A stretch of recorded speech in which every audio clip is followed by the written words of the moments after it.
Welcome to C News, where we strip away the royal spin and get to the heart of what's really going on. Today, we're diving into a bombshell story that's got everyone talking. A secret meeting between King Charles and Prince Harry's aides, reportedly held in London on July 9, 2025. The press is calling it a peace summit, a first step towards mending the bitter feud between father and son. But let's not get swept up in the fairy tale narrative the palace is pushing. There's a lot they're not saying out loud, and here at C News we're all about the truth, especially when it comes to supporting Prince Harry, who's been done dirty by the royal family time and time again. So buckle up as we unpack this secret meeting, what it means for Harry, and why the monarchy's track record makes this so-called reconciliation feel like another calculated move. The news broke on July 13, 2025, with outlets like the Mail on Sunday, The Independent, and People reporting that senior aides from King Charles and Harry's teams met at the Royal Overseas League, a private club near Clarence House.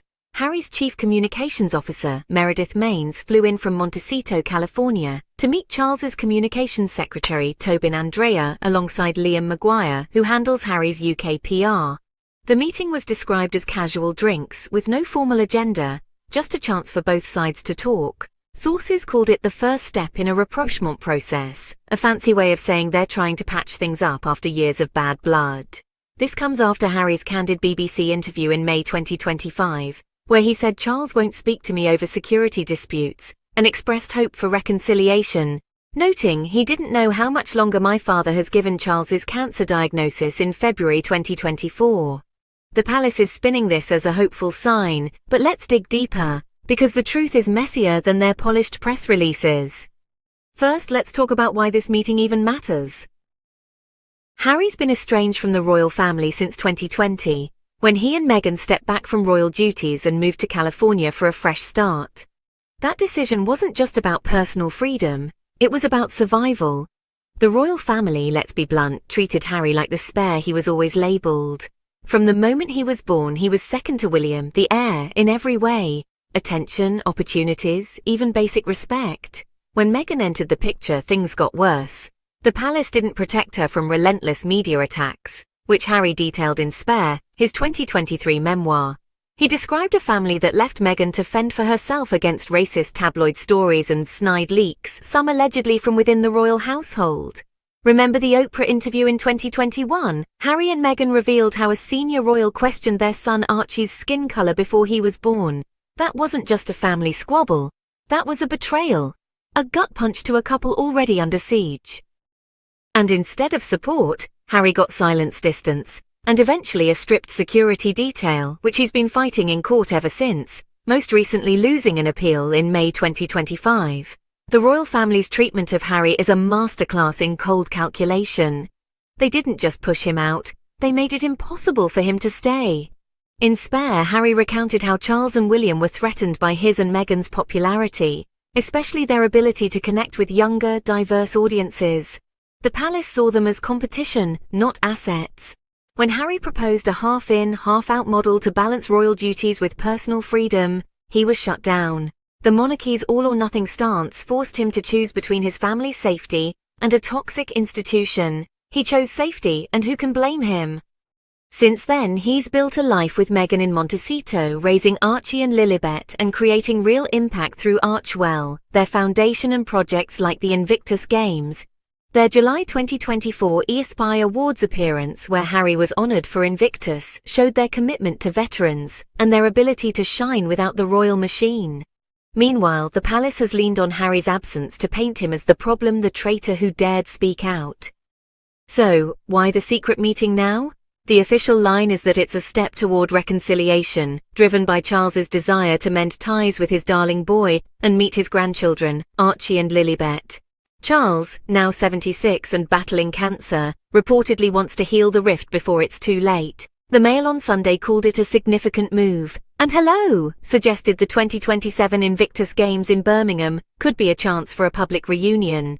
But let's not kid ourselves, this isn't just about warm fuzzies. The palace has a PR problem. The monarchy's relevance is under fire, with polls showing declining support among younger Brits. The sovereign grant, the taxpayer-funded budget for royal duties, jumped 53% to £132 million in 2024 to 2025. despite a 20% drop in engagements due to Charles's and Kate's health issues. That's a tough sell when people are struggling to pay bills. Harry and Meghan, meanwhile, are thriving independently, with Netflix deals, Spare, and Archewell's growing influence. Their success exposes the monarchy's rigidity, and the palace knows it. Timing of this meeting honestly raises red flags. It happened just days before Kate Middleton's high-profile Wimbledon appearance on July 12th, which the press of course hailed as a triumphant return after her cancer remission. As we've covered on C News, Kate's selective appearances, skipping Royal Ascot but showing up for her beloved tennis, smack of PR strategy, especially when they coincide with Harry and Meghan's big moments, like the ESPIs. This so-called peace summit feels like another chess move.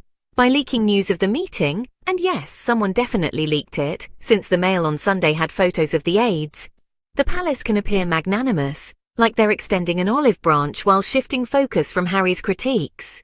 But here's the truth they won't say out loud. This isn't about Charles missing his son. It's about control, about keeping Harry in line so he doesn't keep airing the family's dirty laundry. So, what's in it for Harry? He's been pretty clear about wanting reconciliation, but not at the cost of his principles.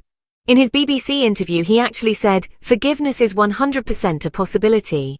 But he also called out the royal family's role in his security woes, suggesting they hoped the risks would, force us to come back. That's not a man who's ready to grovel. Harry's built a life that's free from the palace's grip, and honestly, he's not begging to return to the fold. The meeting, held on neutral ground at a club promoting international friendship, really suggests he's open to dialogue but only on his terms. Meredith Main's his aideship really suggests he's open to dialogue but only on his terms. Meredith Main's his aide wasn't there to plead. She was representing a man who stood his ground against an institution that sidelined him, and the fact that Charles's team actually agreed to meet says they're feeling the pressure. Harry's voice, through Spare, Oprah, and Netflix, has really exposed cracks in the monarchy's facade. But honestly, don't expect a fairy tale ending. The royal family's track record shows they prioritize image over integrity. Sure, Charles may want to see Archie and Lilibet, but where was that warmth when Harry needed protection? William, reportedly supportive of the meeting according to the Daily Mail, has barely spoken to Harry since Spare detailed their physical altercation and, well, William's jealousy. Kate, who's been shielded by the press as the perfect princess, has honestly been complicit in the silence, her Wimbledon moment drowning out Harry's pleas for family unity. The palace wants Harry to stop talking, to stop the interviews and books that hold a mirror to their flaws. The Mirror reported Charles might welcome Harry back if he scales back the public attacks. But let's be real, that's a one-sided deal. Why should Harry stay quiet about a family that failed him? The truth they won't say out loud is that the royal family actually needs Harry more than he needs them. He's proven he can thrive without their titles or security, building a global platform with Meghan that resonates with millions. Their work, whether it's Archewell's philanthropy or Harry's Invictus legacy, shows what real service looks like, not just ribbon-cutting or trophy presentations. Meanwhile, the monarchy is scrambling to justify its cost and relevance. This so-called peace summit might be a genuine step for Charles, whose health battle could be softening his stance, but it's also a PR lifeline for a family that's losing ground. Harry's not the prodigal son returning cap in hand. He's a man who's carved his own path and forced the palace to come to the table. Personally, my stance is with Harry because he's shown real courage in calling out a system that honestly chewed him up and spit him out. The royal family did him dirty, from ignoring Meghan's struggles to cutting his security and leaking against him. This meeting might open a door, but it doesn't erase the past. The palace wants to control the narrative, but Harry's truth, raw, messy and real, keeps breaking through. So what do you think? Is this a real chance for healing or just another royal PR stunt?